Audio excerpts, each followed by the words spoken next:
Hello BFF! Welcome back to our channel! It's us again, and this time, sama-sama tayong mag-explore sa aming Singapore Changi Airport Terminal 2 Adventure!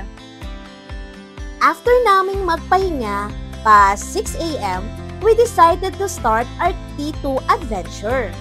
From the area where we took a nap, naglakad lang kami papunta sa arrival area of Terminal 2. Diretso lang, and then you'll find the elevator going to the second floor, departure area, kung saan makikita ang isa sa must-visit attractions sa Terminal 2, the Digital Waterfall or the Wonderfall.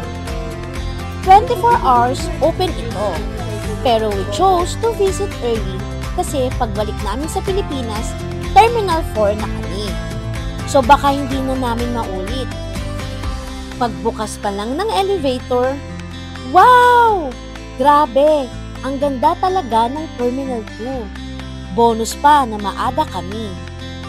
Kaya wala pang masyadong tao, perfect for photo ops and videos. Syempre, nag-video at nag-shoot na kami for the kids' transition entries.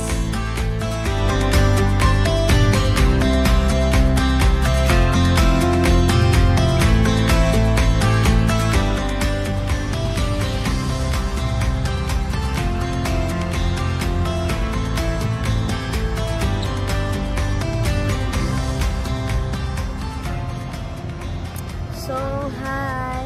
So, we're here at Terminal 2, Changi Airport in Singapore, and we're now here in the Digital Waterfalls. Wow, that's nice. So, it is located at Changi Terminal 2 Departure Hall.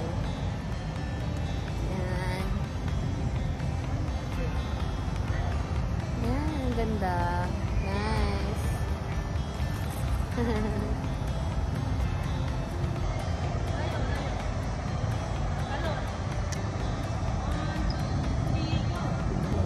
Ano yan? Parang ano?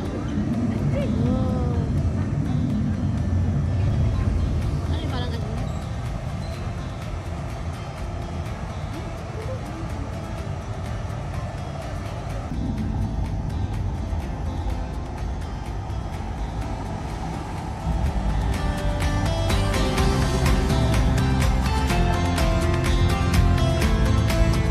Go.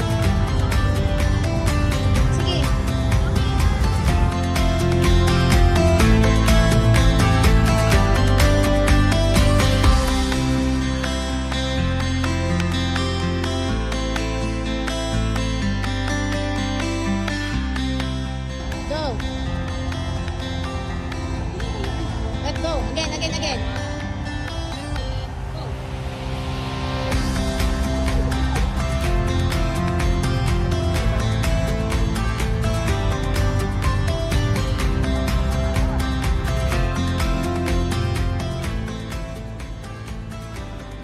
Wow, ang ganda.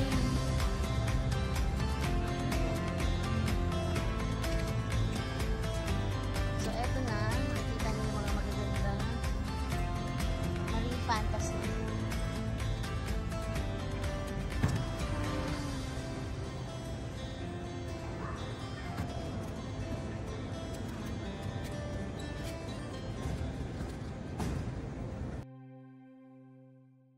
After exploring a bit of the departure area, we headed to the third floor.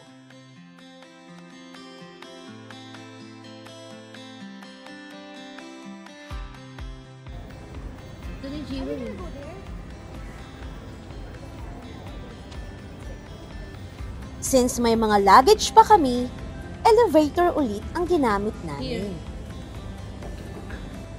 Pag-akyat namin, ang ganda agad ng view. Parang nasa high-end mall. Terminal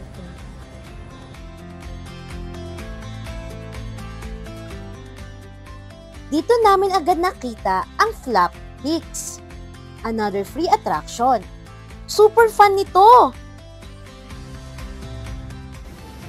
So, eto, busy sila doon. Nagpe-play. That's the Flapix.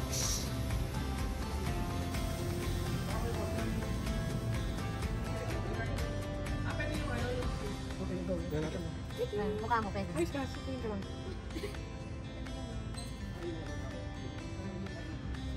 nilalap ng pangit. Malaki pangit. Malaki pangit. Ayan na.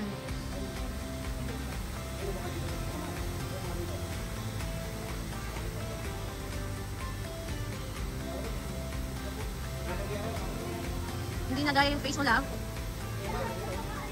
Ah, marami pala.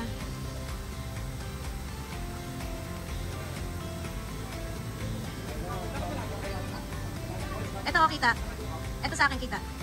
Uy, ang pogi, oh. Oh. Asos, uy, kita-kita yung mukha niya. Ang ganda. Oh, ayun, oh. Oh, ayun, oh. Hey, oh. Tinalis.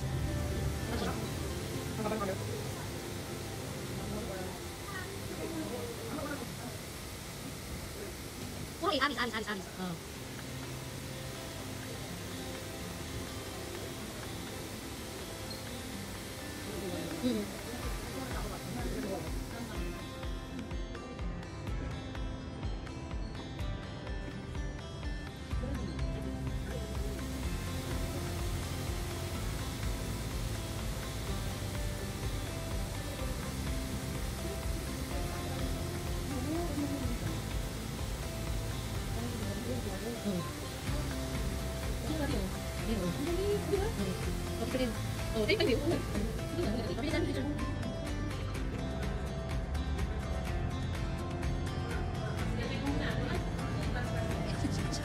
Sobrang nag-enjoy talaga kami dito sa Flapix.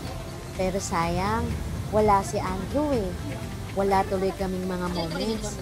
Kasi nga, diba, dumiretso muna sila sa bahay ni Ate Angie. Sinamahan niya si Mama at Papa para magpahinga. De bale, siguradong babalikan namin to. Siyempre, hindi mawawala ang transition ng mga bata. Narinig din namin na may hidden cat house for humans. Another free feature. Pero sabi ng staff, temporarily closed daw siya. Limited time attraction lang pala. Too bad. Again. Pero okay lang. Baka next time, meron na ulit. Dahil may nakita kaming magandang spot, syempre, hindi mawawala ang transition ng mga bata.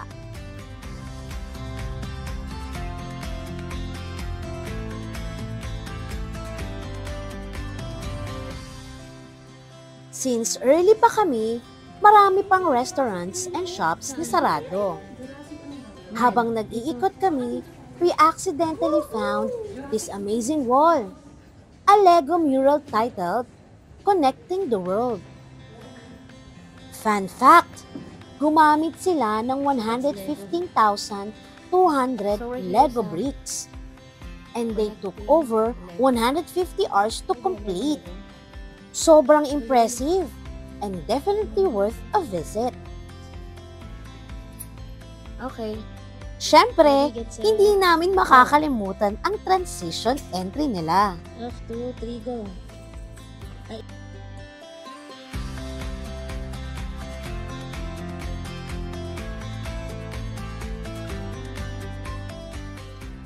Then, nadaanan din namin ang Chaos Lab, a unique airport attraction. Hindi lang siya lounge or shop. It's an actual experience. Perfect, lalo na sa kids or kung may layover kayo. Sadly, closed na rin siya ngayon, so photo op na lang kami at ginawa ang aming transition. We continued walking until we saw signs going to Jewel Changi Airport Terminal 1. Pero hindi pa namin dinalaw since nasa itinerary namin na breakfast first at Terminal 3.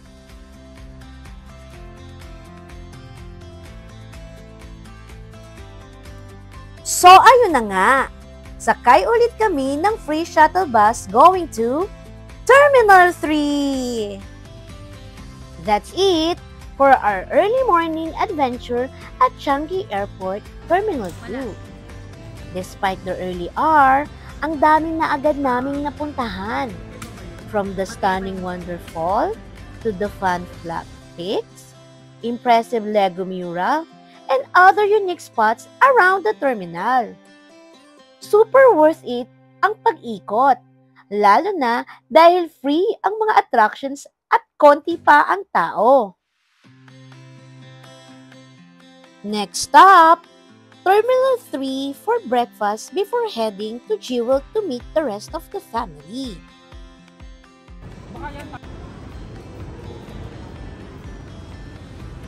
Don't forget to like, share, and subscribe if nagustuhan nyo ang aming family adventure para updated kayo sa lahat ng future gala namin.